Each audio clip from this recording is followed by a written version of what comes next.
साथीहरु यहाँ हेर्नुस् दाजु र म चाहिँ बारीमा सिबी टिप्न गएको तपाईहरु पनि हेर्नु होला है। चिसो मौसममा तपाईहरुलाई न्यानो स्वागत छ है हाम्रो युट्युबमा। हामीले चाहिँ दुईटा बारीमा सिबी लगाएका छौं।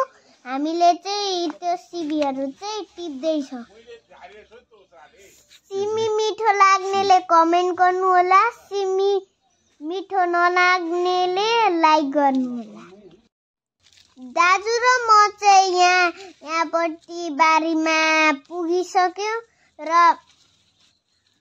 र हामीहरु चाहिँ सिबी टिप्न थालिसक्यौ र हामी आज एक ट्रक सिमी टिप्छौं।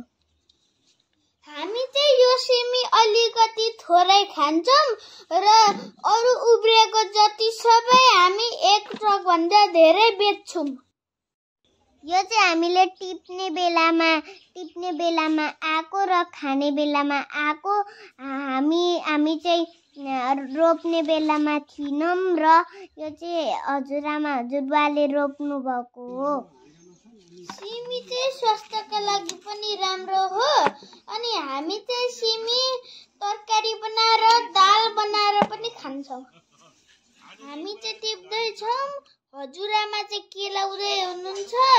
अब यो अलिकति हामी खाएर अलिकति चाहिँ ट्रकमा राखिदिन्छौं। त्यो धमाधम छ। तपाईहरुलाई मन पर्यो भने लाइक कमेन्ट गर्नु होला। धन्यवाद।